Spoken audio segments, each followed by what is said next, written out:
Hello, and thank you for joining our webinar, How to Deliver an Exceptional Candidate Experience to Improve Hiring Results.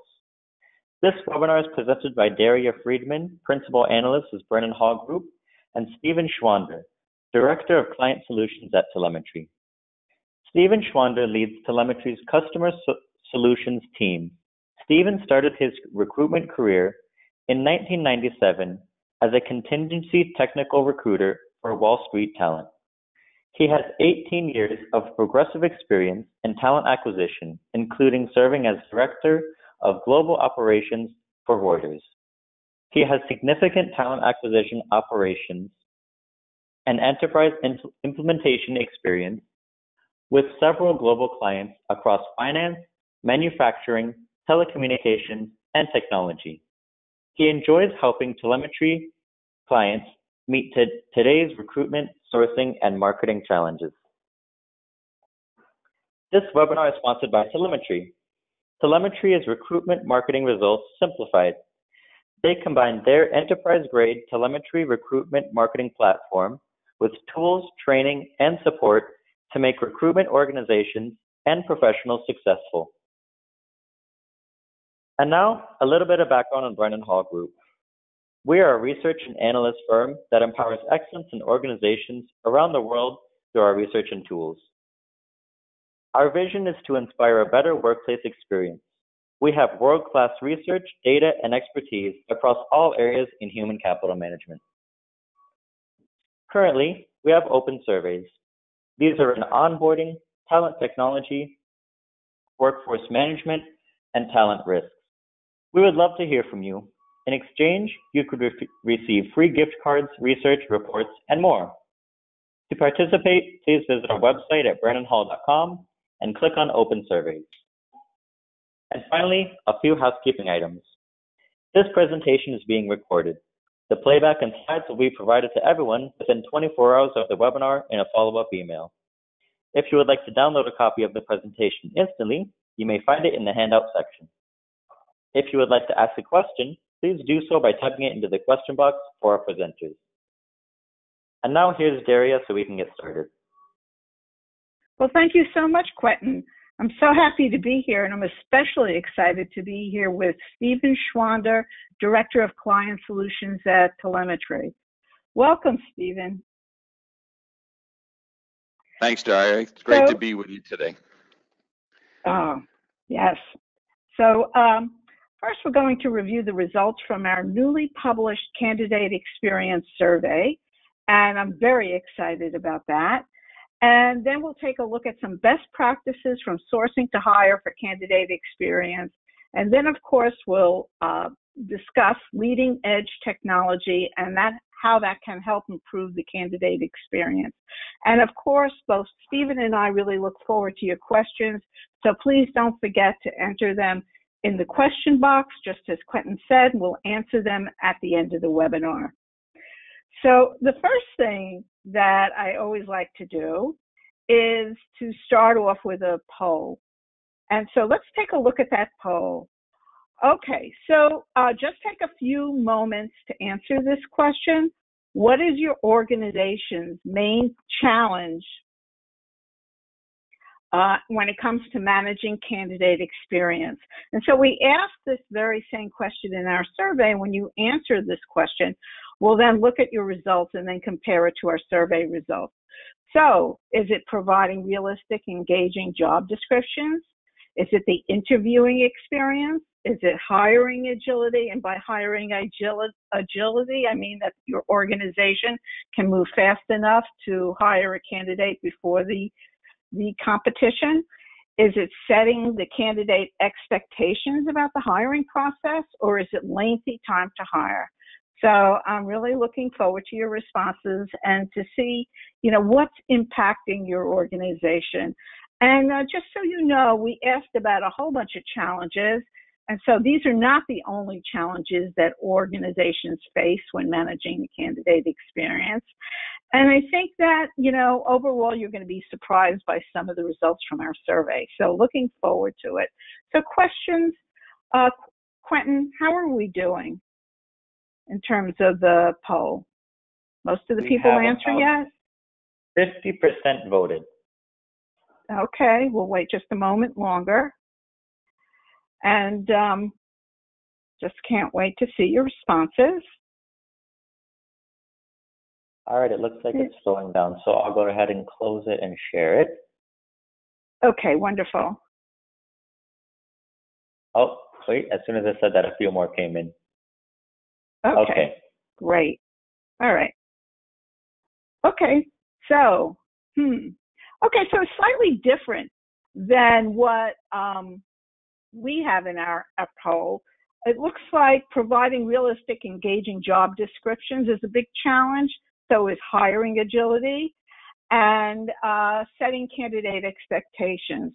So let's look at what our results are on the next slide. And so, as I said, it's just slightly different than what you mentioned, Quentin. Okay. All right. So what we see here is that for most organizations, and just so you know, I only included the top mentions to our surveys. And I think most concerning about this list are the top two items: hiring agility and lengthy time to hire. In this highly competitive market, a quality candidate can receive several offers in a short period of time. And if an organization is not ready to make that offer, they may lose out on hiring quality talent. So I know that, from speaking to many organizations, that there are a lot of issues that cause that, such as compliance, needing to collaborate on decisions, checking references, etc.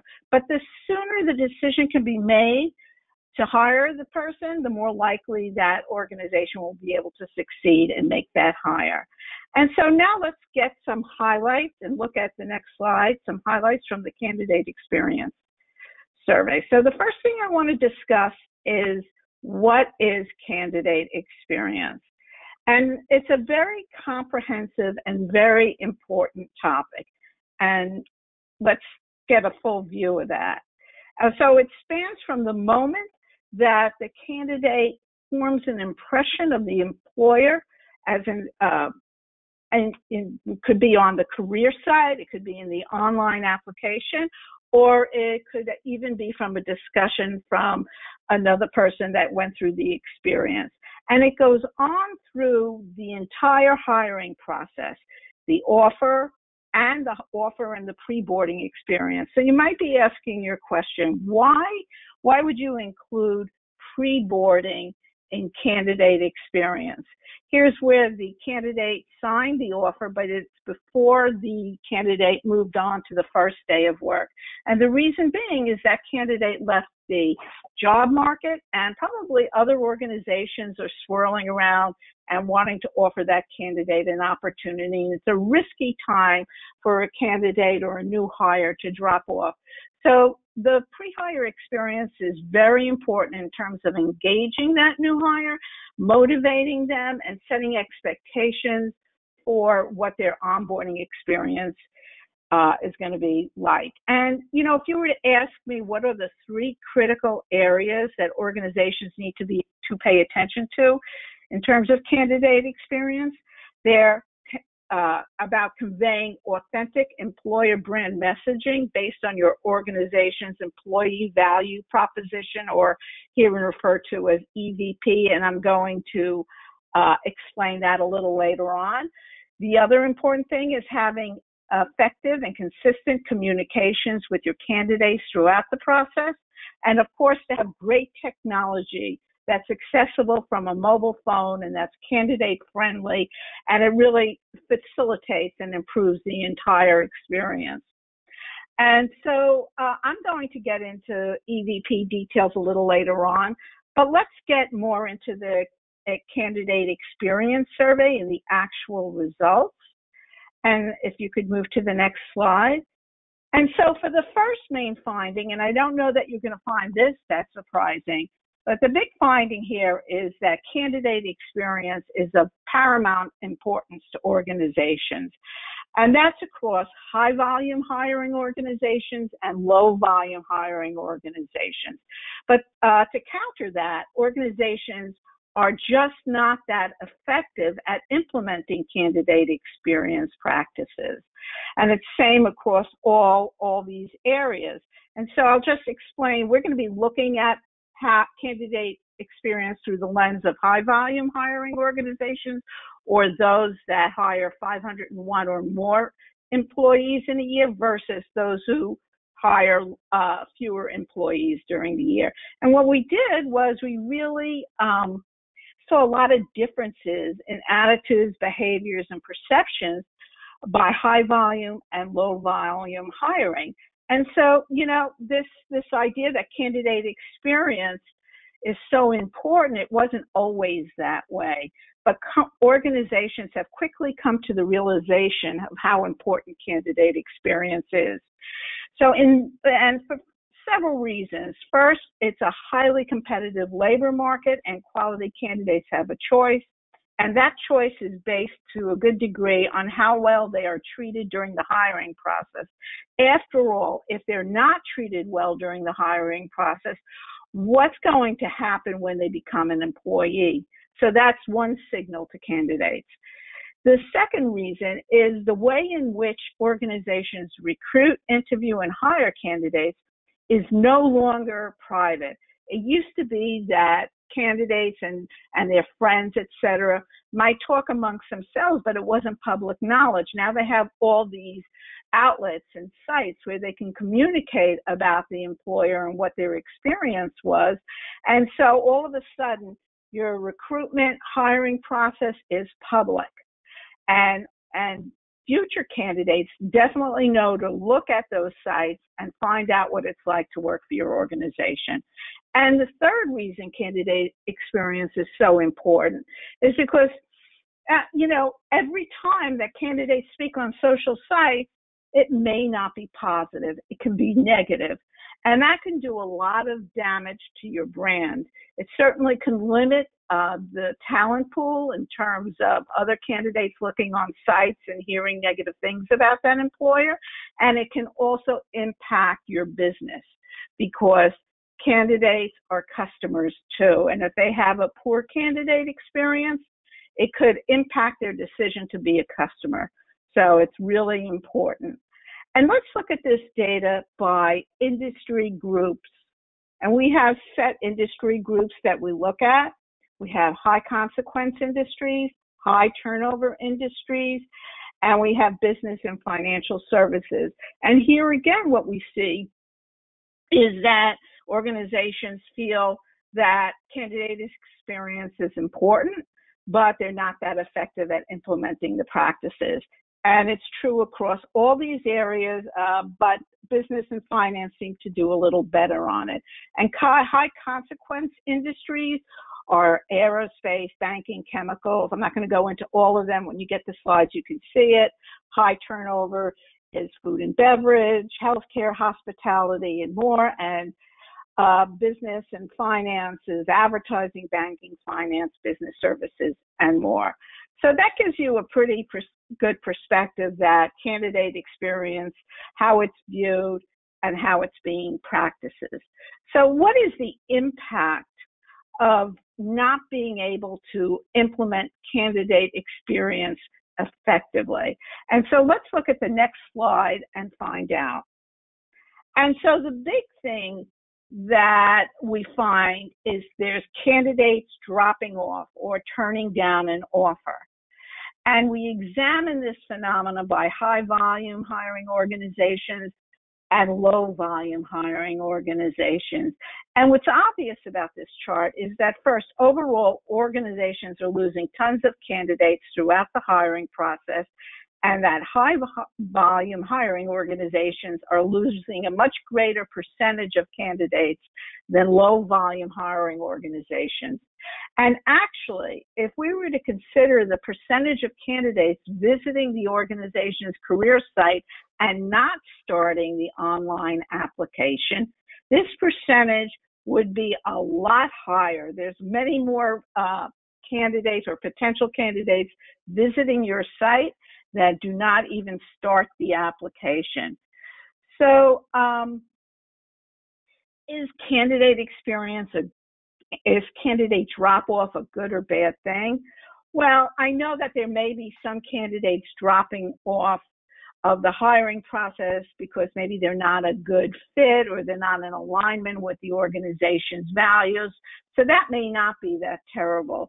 But I'm sure that there are others who would be great candidates for the position, and you're losing the opportunity to evaluate those candidates. And even a not so great candidate can drop out and impact your employer brand perceptions and your business. So it's better to put your best foot forward and provide a stellar candidate experience. And Stephen, I'm wondering what you're seeing from your perspective. Yeah, I was thinking about these numbers, Daria, and I think you were dead on when you talked about the numbers would change if we looked at visitors to a career site versus just application completions, and that's important to take a look at, because typically, only 1 out of 10 people who even start that application are going to come in and look at the job are going to come in and actually complete the application.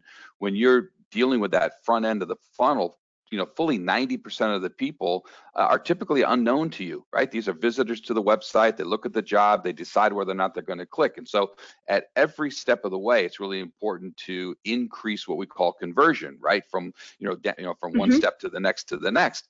And one of the things that I find, and we find working with our clients, is that in terms of application completion, it's a very difficult measure, because most ATSs can only report on the application process once the candidate creates that login and password that almost every ATS requires.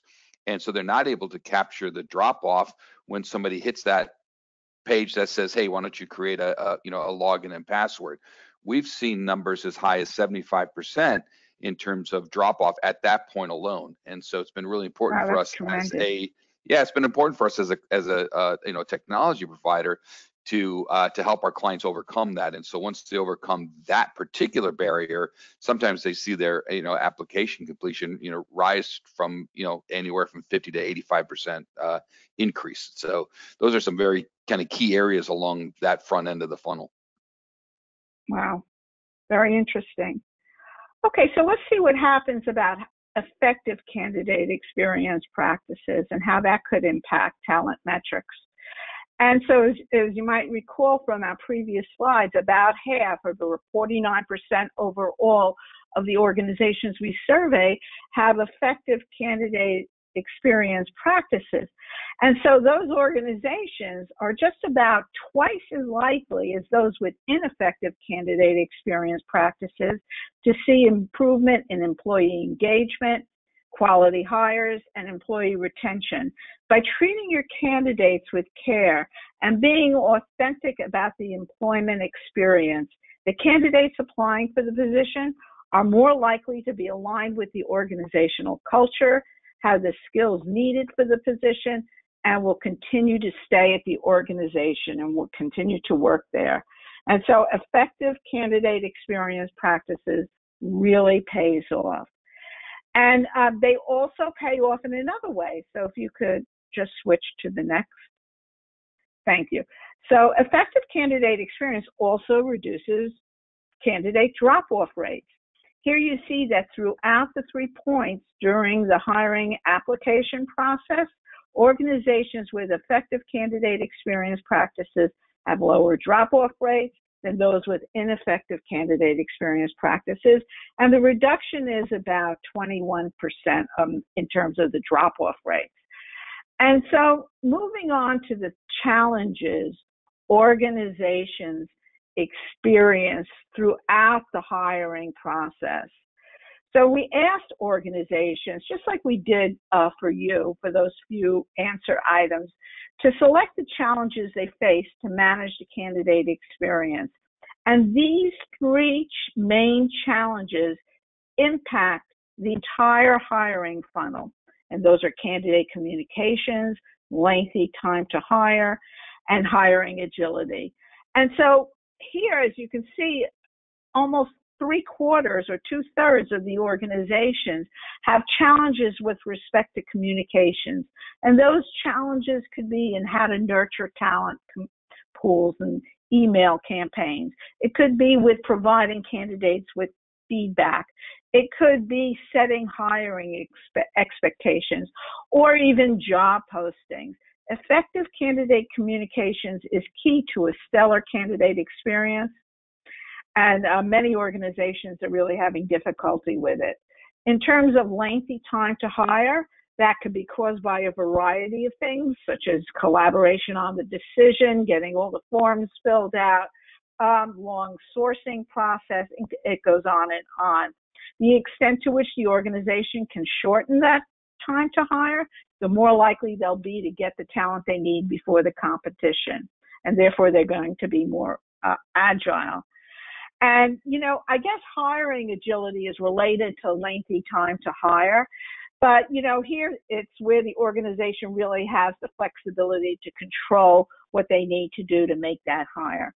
So that's what that speaks to. So let's look at how I define the 3 stages of candidate experience. And so I divided them up into 3 areas. The first area is exploratory, and that's really through the online application completion. That's where they're looking at the career site or the job postings, various social sites, et cetera, to get an idea of who this organization is as an employer. The second is evaluation, and that's the interview process. It includes screening, it includes assessments, and it could include more. And then, of course, the offer and pre-boarding process, and I spoke to that just a little bit more about that. And so let's see about the challenges during the exploratory stage. And so now, first, we included a very long list of challenges, and what I'm showing here are only those challenges where there's a significant difference between high-volume hiring organizations and low-volume hiring organizations.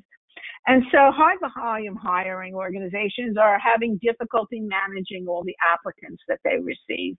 And the good news here is that there's a lot of technology in terms of sourcing, automated sourcing, and prioritizing candidates that can really help organizations streamline that process. On the other hand, low-volume hiring organizations are having difficulty with respect to raising their brand awareness and possibly competing with high-volume hiring organizations. Here we can look to employer brand messaging, recruitment marketing, job posting distribution, talent pools, and other solutions that really can help increase brand awareness. And to tell you the truth, those technology solutions are also beneficial to the high volume hiring organizations, because it's not so much the high volume that you're looking for, is you're looking for the quality candidates. And recruitment marketing is really one way to really make sure you get the talent that you need that would be aligned with your organization and fits your skills. And so let's look at the evaluation and offer stage. And the same trends appear here too during both these stages. A greater percentage of high volume hiring organizations and low volume hiring organizations are struggling throughout these stages, except for the offer stage, where there seems to be very little difficulty between the two groups of organizations. So through each of these different stages, or these elements of the stages, for instance, there could be, there's technology to help. Video interviews, interviewing tools can streamline the process. An assessment provider can provide a fast turnaround and an excellent candidate experience during the assessment. Gamification, there's so much that can be done with technology to help improve these challenges and help organizations actually face these challenges. And then again, we're looking throughout the process in terms of what challenges there are.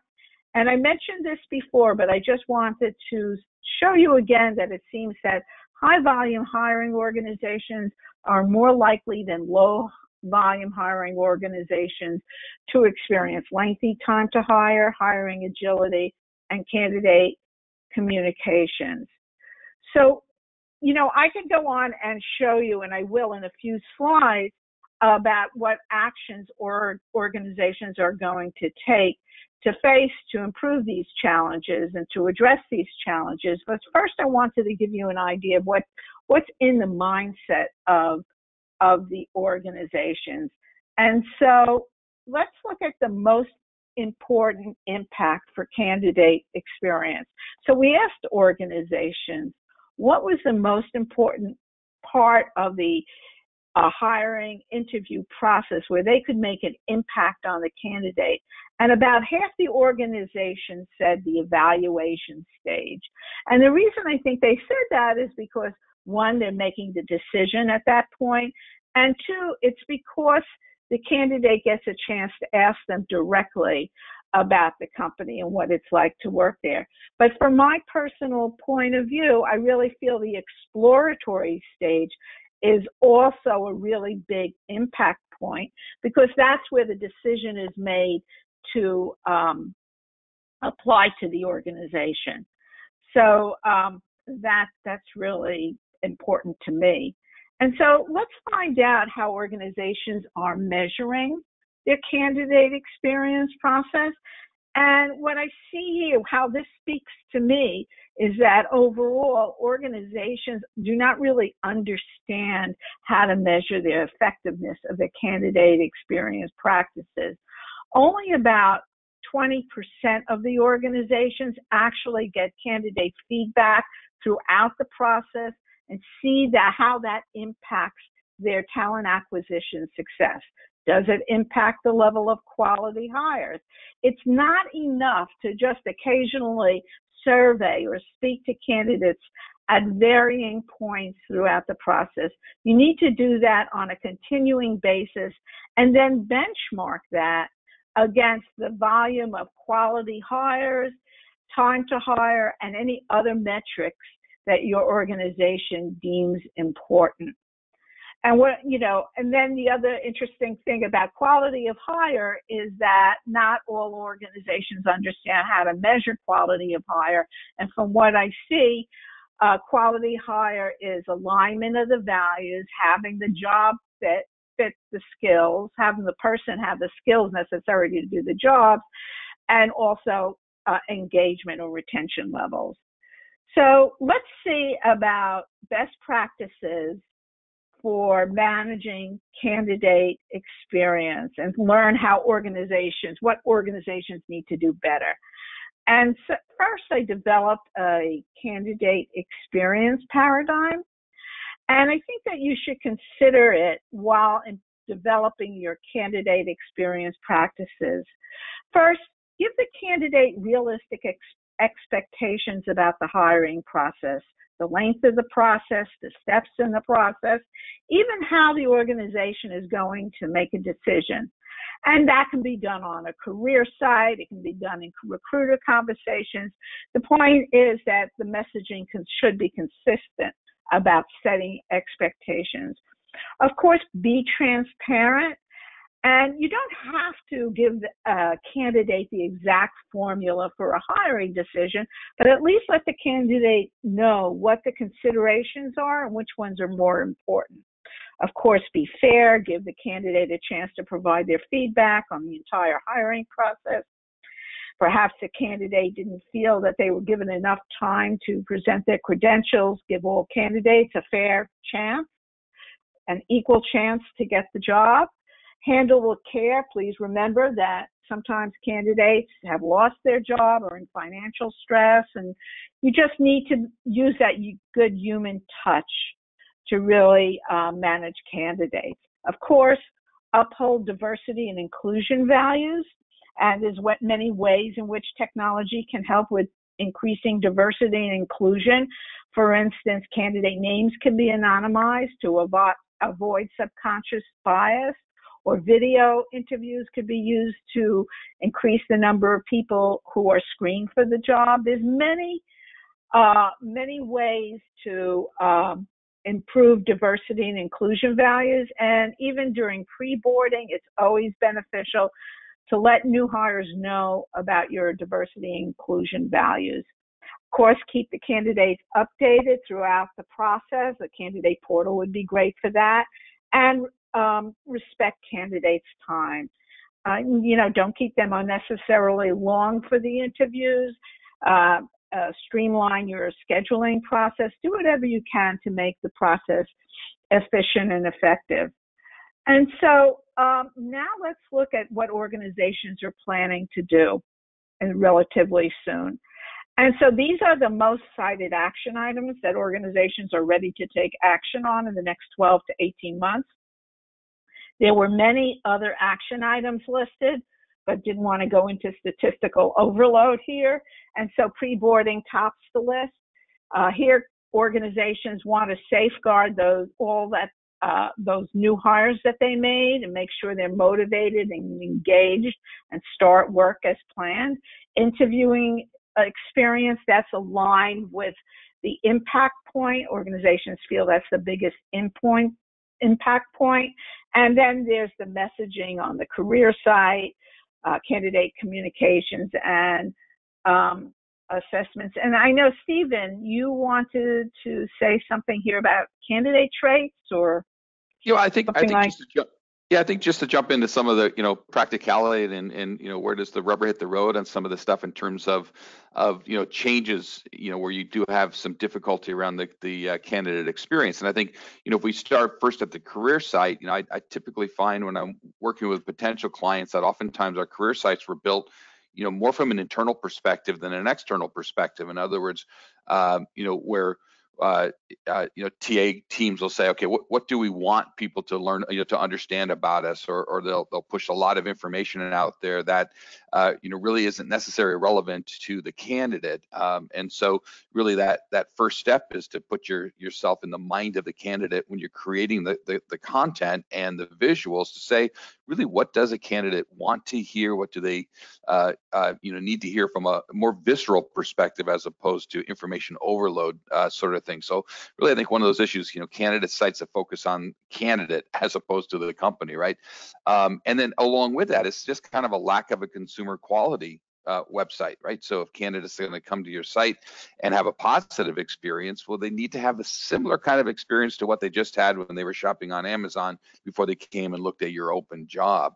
I think another area, you mentioned communications being really important, is how many times do we send the job messages to the wrong candidate, right? And if you can't answer that from your own organization, then I would ask you as a potential candidate of other people's organizations, right? How many times do you get emails or text messages inviting you to apply for a job that really isn't relevant or interesting to you?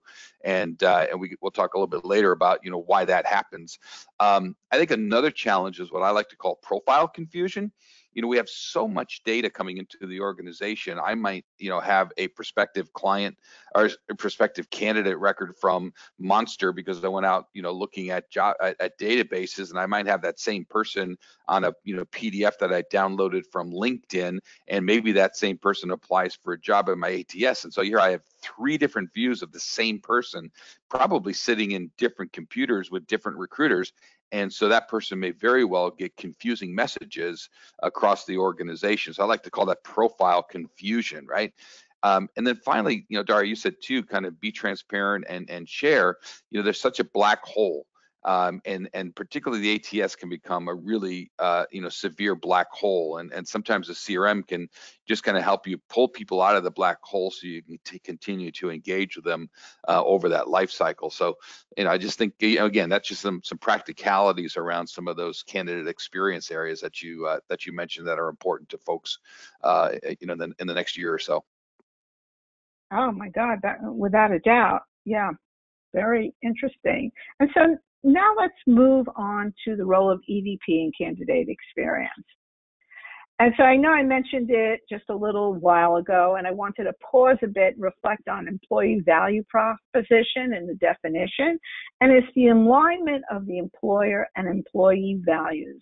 It's why an employee would want to work for your organization, and it informs the candidate about what it would be like to work for your organization. And in order to figure out what your organization's employee value proposition is, organizations typically conduct extensive research among all levels of employees to understand the voice of the employee. which employees perform best in the organization, how they perceive opportunity and growth, how they collaborate, what are their values, how they perceive the culture, what they would like to see improved. There's so much information to be gleaned when you do that research about your organization's employee value proposition. And also, just to note, every organization's EVP is unique. And so you have to understand your own employee's value proposition. And the thing is, all this research forms the basis for EVP pillars, and then brand messaging is formulated from those pillars. And of course, it's not only brand messaging that's taken from EVP, it's also used to improve training, learning and development, and the work environment. And there's two main best practices for EVP. In order for it to be strong, it must be conveyed externally to candidates to attract the right talent, and internally to employees to help them better understand and promote the organization, and thereby increasing employee referrals. And let's see what the benefits are to EVP. And there are four basic ways in which EVP benefits an organization. One is that, as I just discussed, it's the foundation for employer brand messaging. And second, it attracts the right talent, but it also, at the same time, helps candidates and other talent to decide whether that job and that employer is the right fit for them. So it acts as a talent attractor, and it helps candidates filter out, opt out of the process. Also, it provides insight into employee organizational fit criteria. And in hiring practices, what I've seen is that organizations really don't understand the organizational fit criteria for key positions. So that's critical, and that's something that you can learn from doing research on your EVP. It also helps organizations understand how they need to change the employment experience. And so now let's see also what EVP does. And all that messaging is great for the content for career sites, landing pages, job postings, all types of promotional materials, recruitment marketing content, and the messaging conveyed to candidates during the interview and pre-boarding experience. And when we think about how organizations use their EVP candidate employer brand messaging, they don't all use it the same way. And if we could look at the profound differences, there are substantial differences in the way in which organizations express their EVP. Those that have effective candidate experience practices are much more likely than those that don't have effective candidate experience practices to authentically convey their organization's EVP, and to convey it both internally and externally. And so a while back, and you would think that would be obvious to organizations, but it may not be. A while back, I had done EVP research for a very large organization, and what that organization had done EVP research like 5 years ago, and they wanted to know if that messaging was still relevant. Well, the messaging was relevant, but the thing that they forgot to do was to communicate it internally. So their employees had no idea about their recruitment campaigns or the messaging that they were conveying to the talent. And so not all organizations manage their EVP the same way, so please remember to convey it internally as well as externally.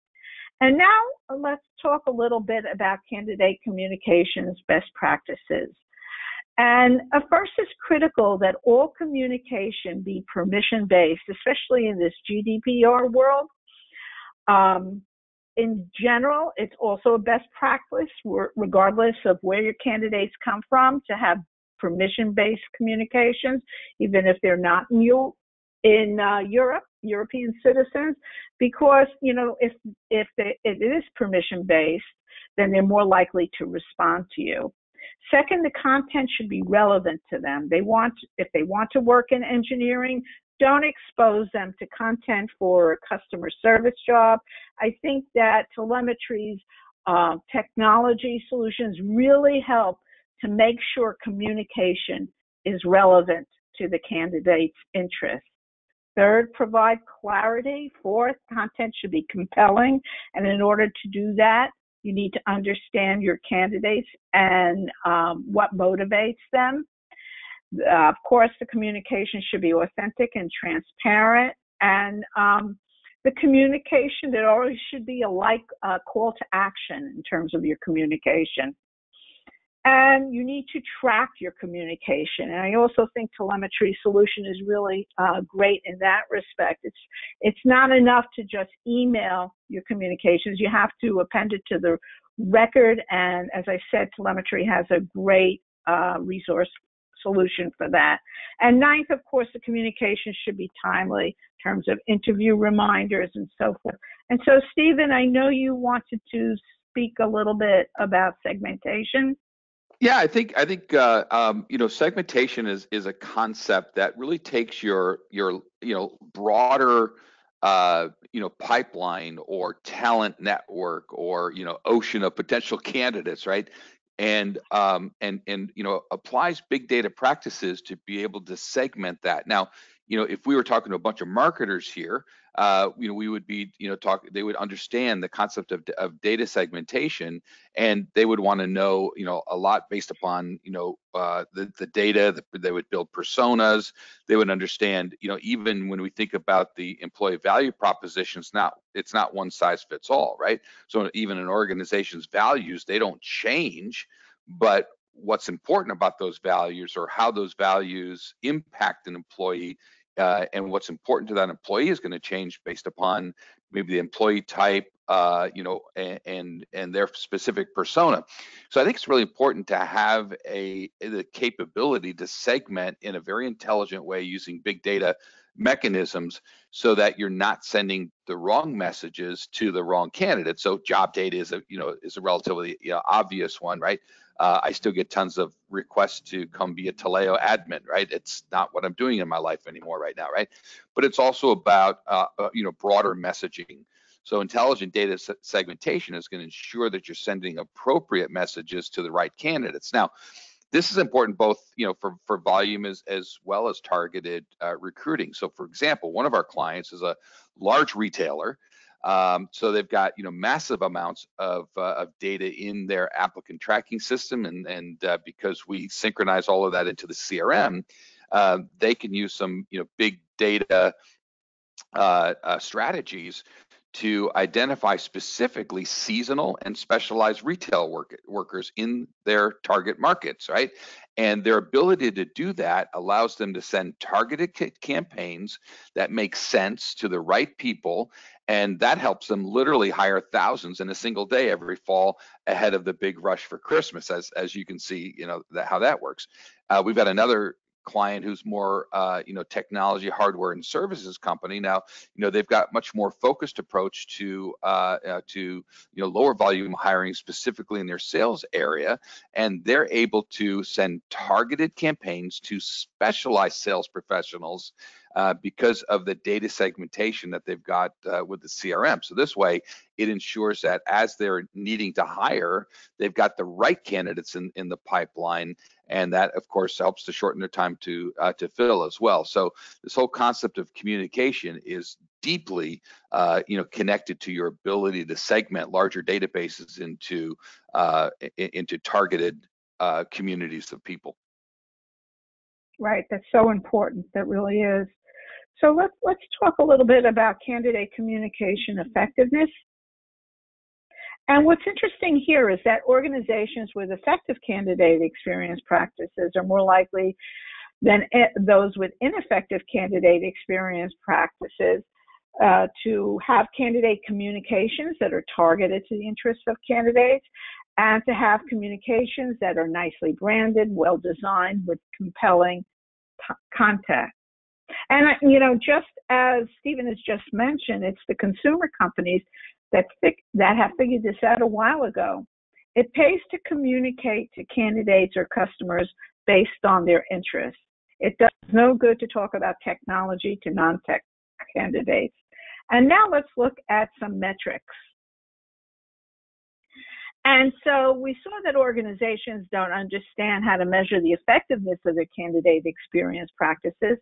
But here are some metrics that organizations should understand and value when evaluating their practices. First, quality hires, and I think I spoke to this before. No matter how many times we do a survey, that's the most important metric for talent acquisition professionals. And again, it's a combination of organizational fit, skills, engagement level, and so that's really important to keep track of.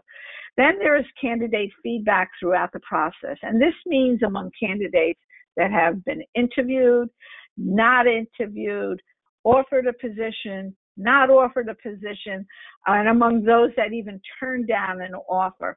Organizations need to do surveys among new hires, but may be reluctant to do a survey among the other segments. Even if a candidate did not get an offer, they still can provide valuable insight on the hiring process. And I'll give you an example. I did a survey among candidates that turned down an offer, and the reason that this one candidate turned down the offer is because the organization did not bring that executive in to meet their team. And so then they were really reluctant to accept the offer. And so you get valuable information about your candidate experience by speaking to all segments. And then, of course, there's candidate engagement on the site, metrics there. And I know, Stephen, you have something there that you wanted to speak to.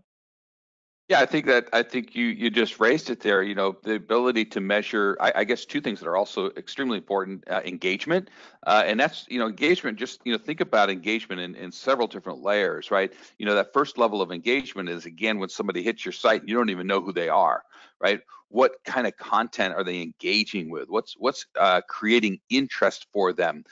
You're starting to develop a view of that candidate in terms of a persona, but also in terms of their activity around what types of content is important to them, what types of actions that you're building. So at Telemetry, we've just increased our ability to do this in a much deeper way in our latest release. So we like to call it visitor pool, but this is our ability to track and understand who every single person is who's coming to your site, who's reading your content, who's clicking on your jobs, and who's maybe taking those first steps toward conversions, and so that when they finally convert and become either a member of your talent community or an applicant, you now have a ton of engagement data beyond just their application that can give you some intelligence about who they are, what they're interested in, etc.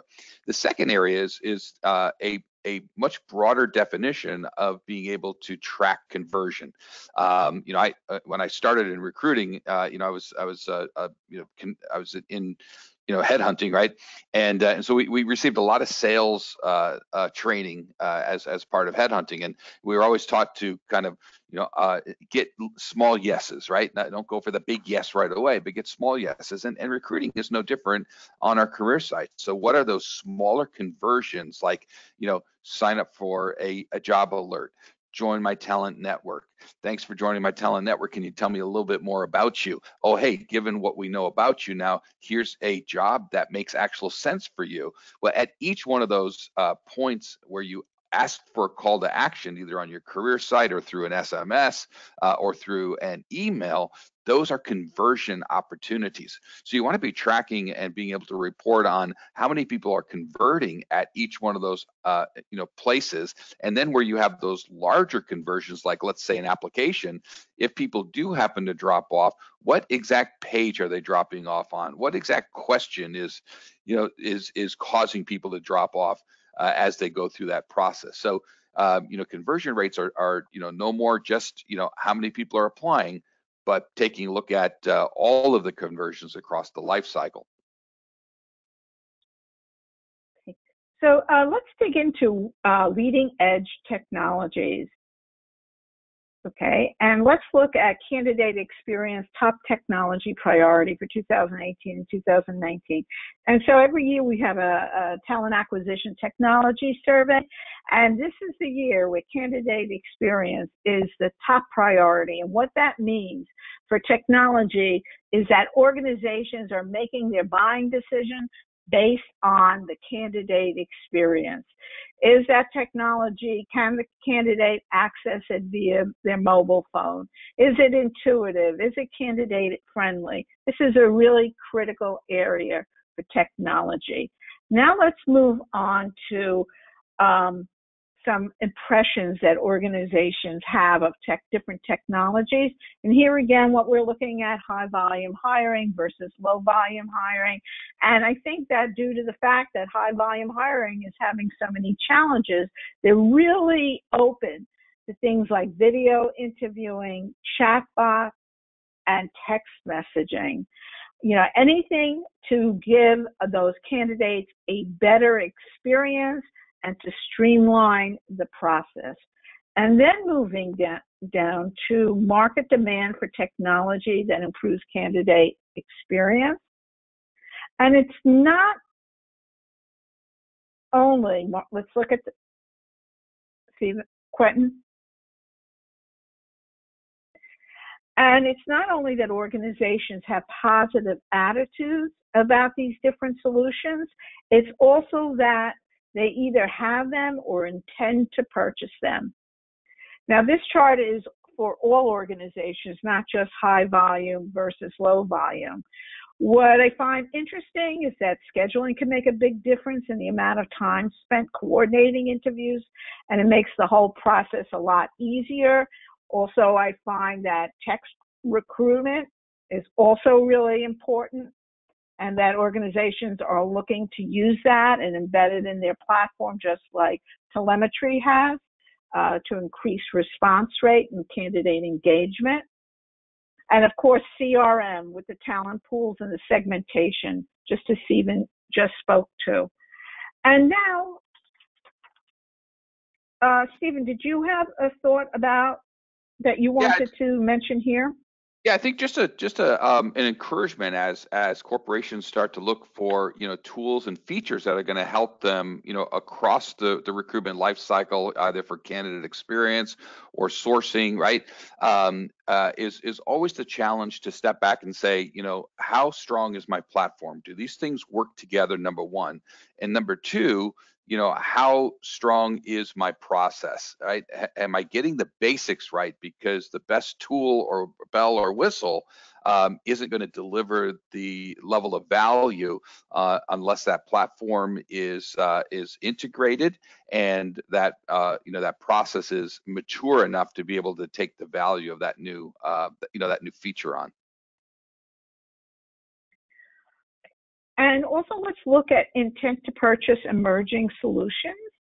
And in addition to all the solutions that we mentioned, here are some new solutions. I'm particularly excited about predictive analytics or machine learning that can help organizations determine things like likely time to hire. Also excited candidate prioritization, and that really helps high volume hiring organizations and recruiters who need to identify which candidates should be screened first. And then there's automated sourcing, and that's really great. I particularly love that about the telemetry solution. This eliminates most of the mundane sourcing work done by the recruiter, and it really helps speed up the time to hire process. It's a really great solution. And so there are some challenges that organizations have with some technology, and some of those barriers are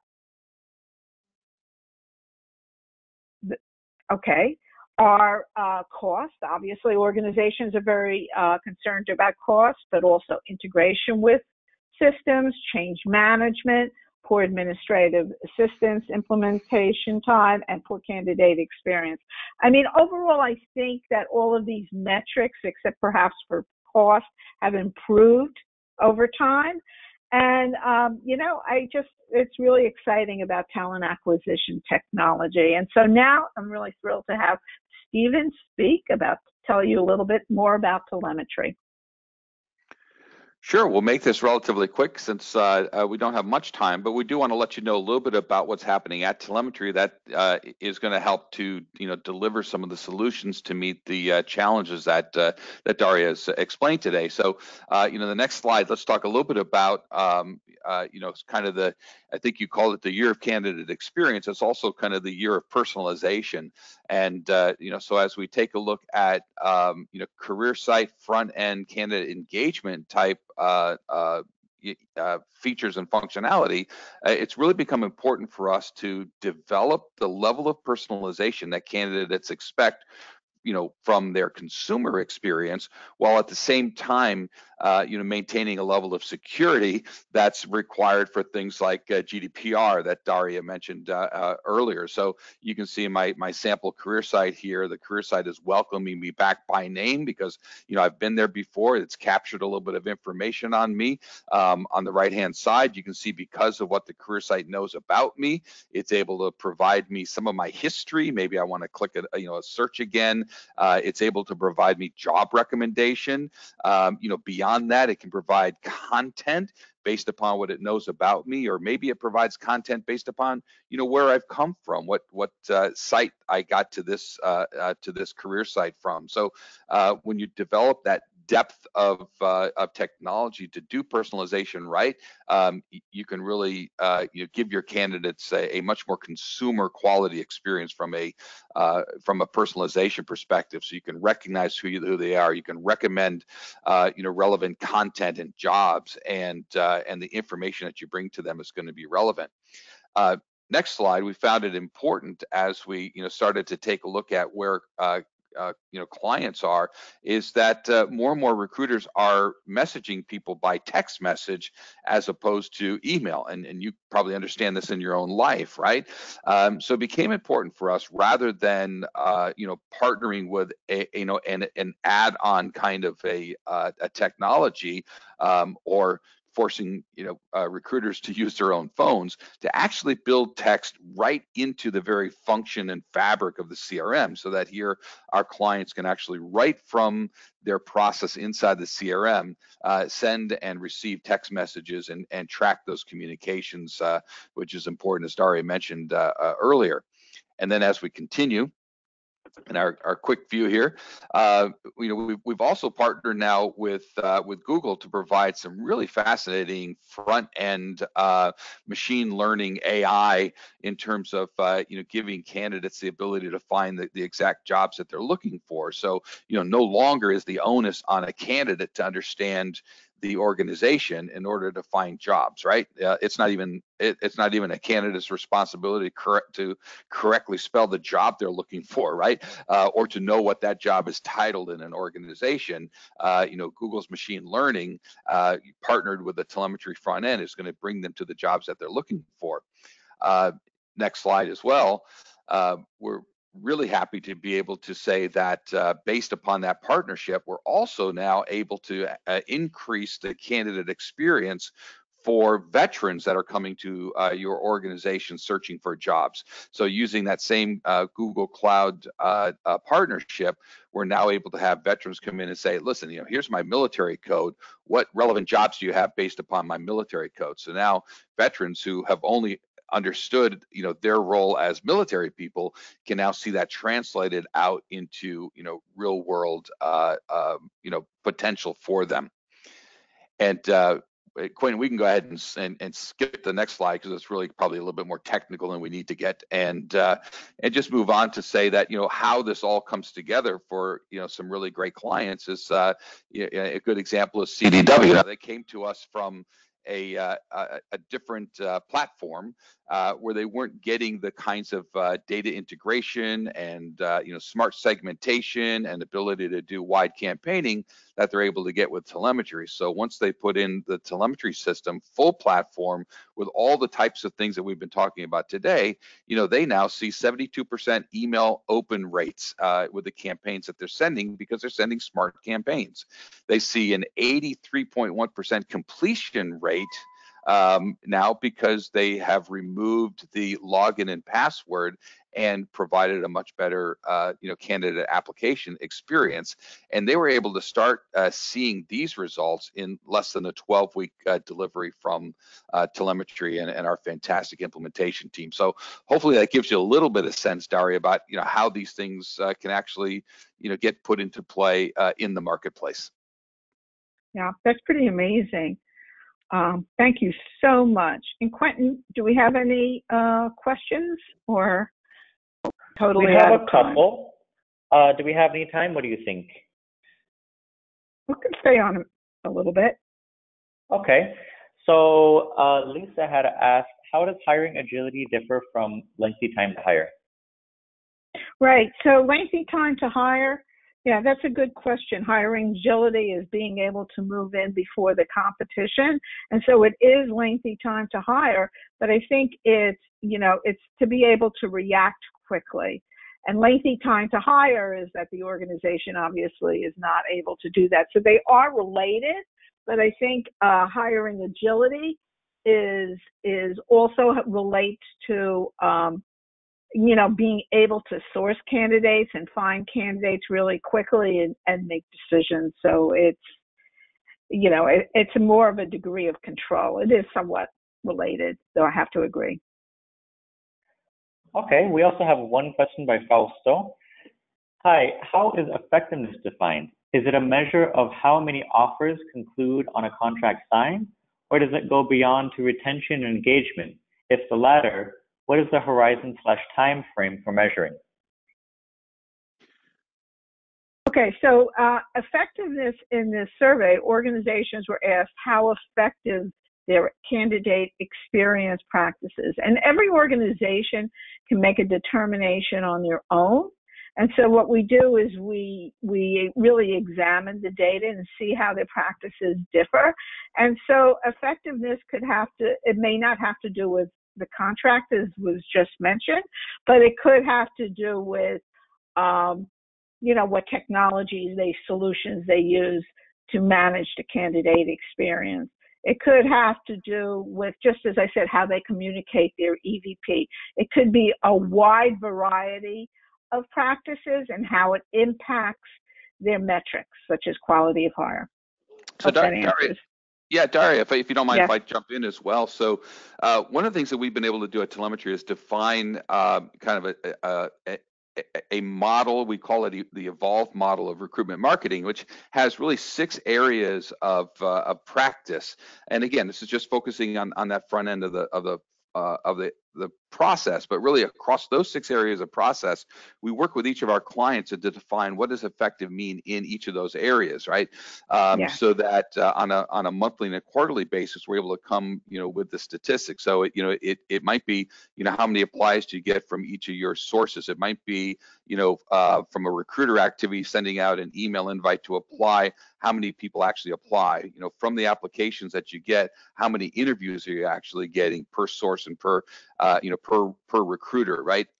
If you hook up some of your performance data, you could then push that even further downstream to say, okay, of your hires, how many are performing at, a 4 out of 5, if you will, from a performance, rating perspective. So really, the key is defining in each of those process areas and across the life cycle itself, what are some of the key metric areas to define as success, and then capture that data and provide the reports.